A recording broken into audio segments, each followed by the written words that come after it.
Bismillah, Assalamualaikum warahmatullahi wabarakatuh. Alhamdulillah, wassalatu ala nabina Muhammadin wa ala alihi wa sahbihi wa man tabi'ahum bi ihsani ila yaumidin. Alhamdulillah, pada kesempatan ini kita dapat melanjutkan lagi pembelajaran kita untuk membahas suatu buku, yaitu buku yang dikarang oleh Prof. Dr. Sugiono yang berjudul Statistika untuk Penelitian. Saya berdoa kepada Allah Subhanahu wa taala semoga Allah memberikan kita kemudahan di dalam mempelajari isi dari buku statistika untuk penelitian ini. Pada kesempatan kali ini kita akan melanjutkan lagi pembelajaran kita dari pembahasan peranan statistika dalam penelitian. Bagaimana sih peranan statistika ini? Kenapa statistik ini diperlukan di dalam penelitian? Nah, inilah kita akan mempelajari bagaimana peranannya di dalam penelitian ini. Nah, kalau kita lihat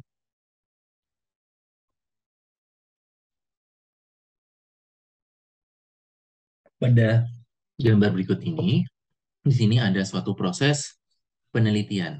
Dari kita menentukan masalah, jadi suatu penelitian itu harus ada masalah ya. Kalau tidak ada masalah, buat apa ada penelitian? Jadi penelitian yang baik itu berdasarkan suatu masalah. Apa masalahnya? Sehingga dari masalah itu kita angkat menjadi suatu penelitian atau yang kita lakukan dari masalah itu kita lakukan apa solusinya yang baik dari pemecahan masalah tersebut. Dari suatu permasalahan, suatu penelitian akan didapatkan suatu kesimpulan di sini, kesimpulan. Kesimpulan dari dari solusi yang kita berikan dalam memecahkan masalah tersebut. Kesimpulan dan sarannya apa? Nah, inilah proses panjang dari suatu penelitian. Nah, lalu statistik itu di mana? Nah, ini kita lihat di sini. Prof. Sugiono memetakan statistik itu di bagian mana. Sebelum kita lihat, nah kita lihat dulu sini tadi masalah. Ada suatu masalah yang ada di sekitar kita, lalu kita cari solusinya. Misalnya masalah di sekitar kita adalah di sini ada sumber, misalnya sumber polutan air, polutan air, atau air di sekitar kita itu terjadi pencemaran, pencemaran. Sehingga ini adalah masalahnya, air, misalnya air sumur kita tercemar, air sumur tercemar, maka kita ini masalah tercemarnya air sumur, maka kita cari solusinya. Solusinya apa? Solusinya adalah bagaimana air sumur itu bisa dimanfaatkan oleh manusia atau kita. Nah, untuk kebutuhan sehari-hari, khususnya untuk kebutuhan misalnya minum air sumur tersebut. Lalu carilah teori-teori yang mendukung bagaimana cara teori-teori apa ini maksudnya teori-teori dari penelitian terdahulu. Teori-teori dari penelitian terdahulu bagaimana cara mengolah air tersebut. Mengolah air yang misalnya air tersebut mengandung polutan Fe misalnya ya. Ada besi di situ, ada juga COD-nya tinggi, chemical oksigennya tinggi, atau air tersebut memiliki nilai pH yang sangat rendah. Nah, carilah teori-teori terdahulu atau penelitian-penelitian terdahulu bagaimana cara membuat atau bagaimana cara menurunkan kadar Fe ini. Ada nggak penelitian terdahulu menurunkan kadar Fe? Pasti banyak. Ada nggak penelitian terdahulu untuk menurunkan kadar COD? Pasti banyak. Atau menetralkan pH? Pasti banyak. Nah, inilah kita cari teori-teori terdahulu di jurnal-jurnal, khususnya bagaimana para peneliti terdahulu memanfaatkan beberapa teknik untuk menurunkan kandungan Fe, COD, atau meningkatkan pH. Nah, setelah kita melakukan teori-teori terdahulu, kita udah dapat nih teori-teorinya, lalu menentukan sampel. Menentukan sampelnya apa ini? Sampelnya adanya di mana? Nah, sampelnya ketika kita menentukan sampel, misalnya sampelnya ini ada di sumur, misalnya sumur di kecamatan A, misalnya kecamatan A. Misalnya di kecamatan A ini sumurnya di sumur apa ini? Sumur sumur milik milik keluarga siapa saja nih yang terjadi pencemaran. Nah, misalnya warga. warga C, D, E, F. Nah, untuk menentukan sampelnya ini diperlukan statistik tadi. Diperlukan data statistik, warga B ini lokasinya di mana, sumur warga B di mana lokasinya, sumur warga D di mana lokasinya, sumur warga C di mana lokasinya. Ini perlu statistik, menentukan sampelnya. Lalu setelah kita menentukan nih sampelnya, lalu kita mengumpulkan data. Nah, mengumpulkan data. Datanya apa ini? Datanya adalah data-data dari tadi sumurnya ini tercemar apa? Tercemar misalnya Fe, misalnya COD-nya tinggi, pH-nya rendah, misalnya juga tembaganya juga tinggi, CO-nya misalnya ya. Nah, eh, lalu setelah dikumpulkan data, dalam mengumpulkan data tersebut, maaf ya, dalam mengumpulkan data tersebut, data-data ini, ya diperlukan instrumen kan, instrumen dalam pengukurannya. Nah, instrumen itu ya kita di sini perlu instrumen. Apa sih instrumen yang digunakan untuk mengukur misalnya CU, Fe, COD, pH. Nah, dalam penentuan instrumen ini perlu juga data statistik untuk uji validasi dan reliabilitas instrumen tersebut. Jadi tidak sembarangan kita menentukan instrumen, lalu tidak menentukan uji validasinya dan reliabilitas instrumen tersebut. Maksudnya apa, Pak? Apakah instrumen ini telah terkalibrasi atau tidak? Itu maksudnya. Terkalibrasi atau tidak. Nah, butuh instrumen ini kita cek terlebih dahulu apakah instrumen ini telah terbaca dengan baik, membaca suatu sampel dengan baik atau tidak. Misalnya pH. pH yang sering kita gunakan, pH meter. Nah, dalam menggunakan pH meter kita harus tahu dulu nih pH meternya apakah normal atau tidak. Nah, itu kita lakukan uji validasi terlebih dahulu dan uji reliabilitas instrumennya. Nah, kalau misalnya kita masukkan pH meternya di dalam suatu air Aquades misalnya, lalu terbaca pH meternya ini, misalnya terbaca adalah 5,6, berarti kan pH meternya nggak benar nih. Harusnya di Aquades, air Aquades itu misalnya pH-nya antara 6,5 sampai 7,5, atau yang mendekati 7 gitu. Nah, tapi ini 5,6 atau misalnya juga bisa lebih dari asal misalnya 9,7 misalnya ya 9,7. Nah ini kan nggak benar nih pH meternya.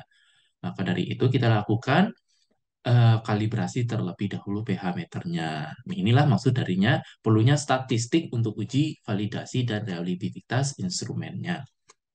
Ini kalau kita menggunakan instrumen dalam bentuk alat. Namun kalau kita menggunakan instrumen dalam bentuk software, nah ini juga perlu adanya uji validasi dan reliabilitas instrumen juga misalnya.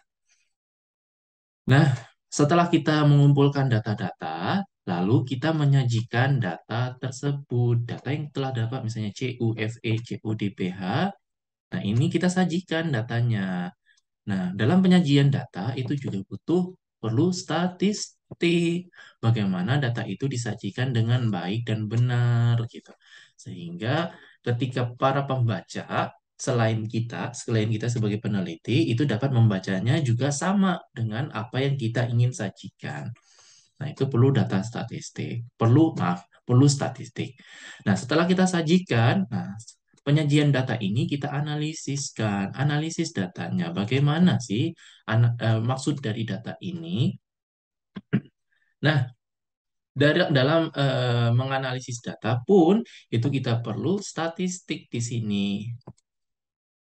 Nah, statistik dari bagaimana cara menganalisis data. Dari menganalisis data baru kita bahas data tersebut. Bahas, lalu setelah dibahas baru kita berikan apa kesimpulan dari penelitian kita dan sarannya. Nah, dari sini peran statistik sudah sangat terlihat jelas ya dari penentuan sampel, lalu pengumpulan data, penyajian data, dan menganalisis data.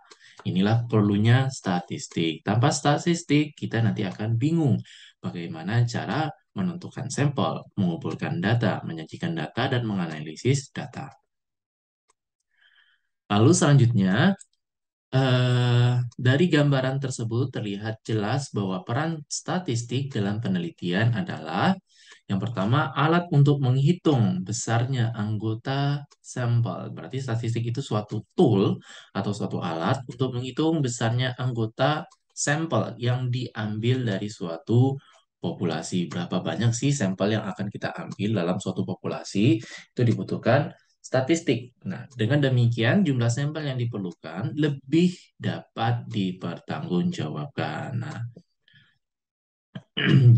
jumlah sampel yang diperlukan tadi, misalnya kita mengambil sampel tadi, airnya tadi, itu di 5 tempat air sumur, misalnya 5 tempat air sumur. Nah, 5 tempatnya ini dibutuhkan data statistik di mana saja gitu kan. Nah, dengan adanya data-data ini, lah, data ini lebih lebih dapat dipertanggungjawabkan karena kita dapat menjustifikasi bahwa air sumur ini di tempat rumah warga B misalnya atau di tempat rumah warga D. Nah, inilah perlunya statistik. Yang kedua, alat untuk menguji validitas dan reliabilitas instrumen tadi. Nah, validitas instrumennya itu diuji atau kalibrasi dari instrumen itu sebelum kita menggunakan. Kalau ini menggunakan alat ya. Jadi alatnya itu kita kita uji terlebih dahulu apakah alat ini masih terkalibrasi dengan baik atau dapat berfungsi dengan baik atau tidak. Kalau tidak, kita validasi terlebih dahulu. Itu kalau menggunakan data kuantitatif. Kalau menggunakan data kualitatif atau data-data menggunakan data-data dari Google Form atau kita menggunakan langsung ke lapangan atau bertanya ke masyarakat atau kualitatif tadi ya, maka dibutuhkan validasi dan reliabilitas instrumen dari pertanyaan tersebut. Apakah pertanyaan ini sudah baik atau tidak? Nah, sebelum instrumen digunakan untuk penelitian, maka harus diuji validitas dan reliabilitas terlebih dahulu. Yang ketiga adalah teknik-teknik untuk menyajikan data. Seperti tadi ya. Jadi teknik dalam untuk menyajikan data itu kita juga memerlukan statistik. Sehingga data lebih komunikatif. Teknik-teknik penyajian data ini antara lain tabel, grafik, diagram lingkaran, dan piktograf. Nah, mungkin kita udah terbiasa ya membuat tabel, grafik, diagram lingkaran, dan piktograf. Ternyata itu adalah peran dari statistik. Jadi statistik itu udah hampir melekat dengan kita, tapi kita sebenarnya tidak tahu bahwa itu adalah peran statistik. Yang keempat, alat untuk analisis data seperti menguji hipotesis penelitian yang diajukan. Nah, ini. Jadi dalam suatu penelitian itu dibutuhkan hipotesis. Hipotesis sementara, dugaan sementara dari solusi yang kita berikan kepada suatu masalah. Jadi ini adalah dugaan sementara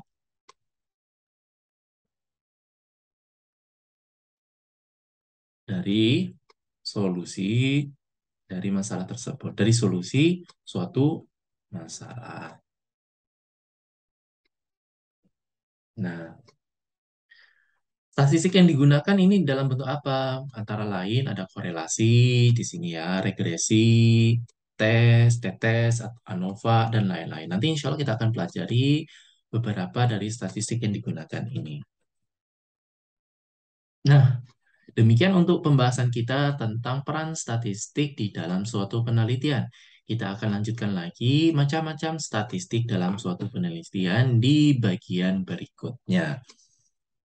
Bila ada pertanyaan, silakan ditanyakan di kolom komentar di bawah video ini. Bila ada tutur kata yang salah, saya mohon maaf. Saya tutup pada sesi pembelajaran kita pada kali ini. Assalamualaikum warahmatullahi wabarakatuh.